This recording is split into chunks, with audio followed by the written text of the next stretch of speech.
Ito si Sky. Ay, ayan si Sky. Ayan. Ayan siya. Lalagyan natin siya. Ang likot na, di ko siya maano.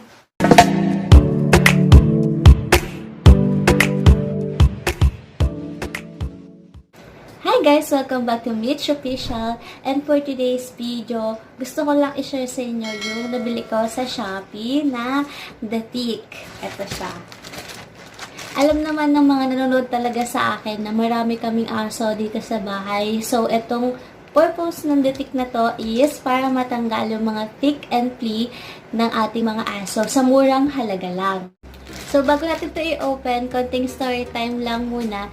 Yung napunta sa amin, yung dalawa naming aso, which is si Sia at si Yogi, meron silang skin problem. So, nung dinala namin sila sa vet, ni-require sila nilagyan ng, si Sia nilagyan ng frontline dito sa batok kasi bata pa siya noon. Si Yogi naman, pinainom ng NexGard, which is alam naman talaga natin sa mga nag-aalaga na aso dyan, napakamahal ng isang NexGard at isang frontline. So, isa nun is 500. So, hindi ko naman siya masustain monthly kasi nga, napakamahal na. So, nag-isip ako ng mas mabura pero effective din na pagtanggal ng tick and flea.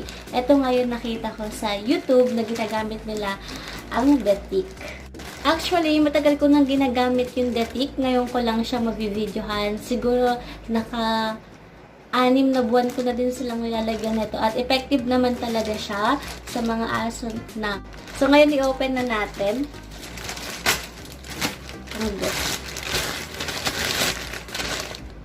Ano to? So, ayan. Ito yung laman niya. Tapos, may nakalagay dito. Ayan o. Round milk biscuit for pets. Free. Binigyan tayo ng free. Kaso natatakot akong pakain. Baka mamaya is hindi siya pwede kila Yogi at si Sia. So, itatabi na lang muna natin to. Binigyan tayong free. Yay! Thank you! Ay! Ay!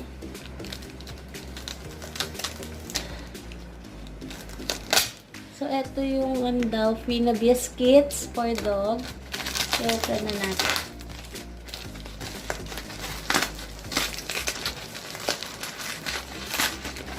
So, sealed naman siya. Kasi maliit na bote lang to. Isang gamitan lang. Okay. So, ayun siya. Oh. Ito. Pakita ko sa inyo. Ito siya. Ito yung The Tick na binili ko. Kuha tayo isa. Ito. The Tick Plus. Ayan siya. Ganyan lang siya kaliit. 1cc. Because yung mga aso namin is hindi pa ganun kalalaki.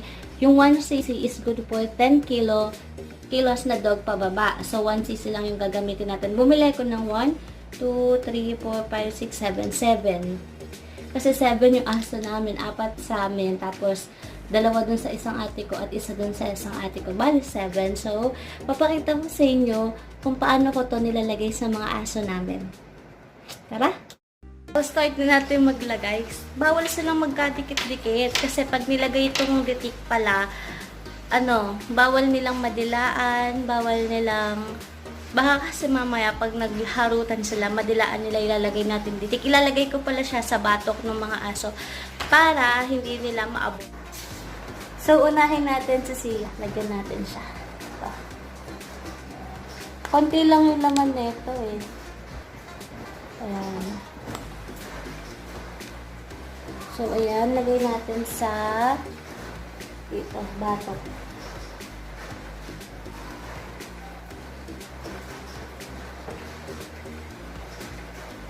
Wait lang, wait lang. Wait lang.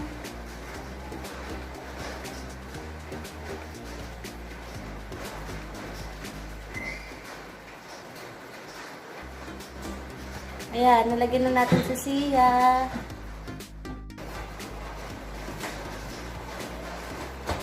So, ayan naman si Sky. Lalagyan na natin siya sa safest place.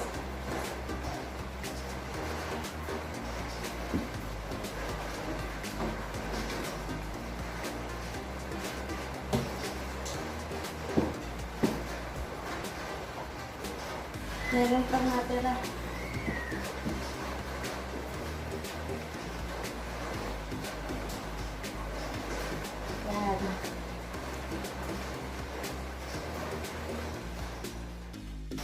Next naman, ayan si Hachi. Lalagyan din natin. Ayaw niya lumabas. Dito, Chi! Come! So, si Hachi, nalagyan ko na din. Pero tinakasan na ako. Last na lang is si Yogi. Next naman si Yogi. Ayan, tulog pa din siya. Antukin. Lagyan na natin ang datik.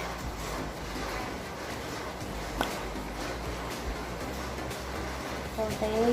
Makapal yung buhok ko na eh. So, ayan.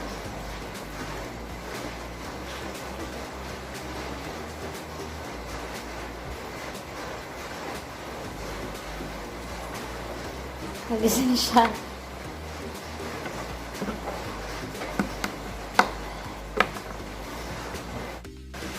So, iaakit ko muna si Yogi kasi bawal silang magdikit-dikit. Baka mamaya madilaan nila yung ditik na gamot na nilagay natin. So, guys, that's it. Nawalan na ako ng lipstick. Maglagay muna tayo na itong curl line. Dahil mukha na tayong stress. Yung paubos na. Talagang ito yung ginagamit ko. Ubos na siya. So, yun nga guys, nilagyan na natin ng Datik Plus yung apat naming aso, which is si Sia, si Yogi, si Hachi, at saka si Sky. Good for 1 month na yon. Basta wag lang silang paliliguan. Hintay lang tayo ng 7 days bago sila paliguan. At nabili ko yung Datik Plus na yun sa Shopee. Ilalagay ko na lang yung link sa aking description box. At ito ay nagkakahalaga lamang ng 65 pesos. So, napakamura na compare sa mga NexGuard at saka sa Frontline. Effective naman to sa mga aso namin. Kaya ito lagi yung ginagamit ko. So, if you have a question, huwag kayong mag-hesitate na ilagay yan sa ating comment section. At kung gusto nyo magpa-shoutout, lagay na rin siya sa comment section at isa-shoutout ko kayo. Thank you for watching!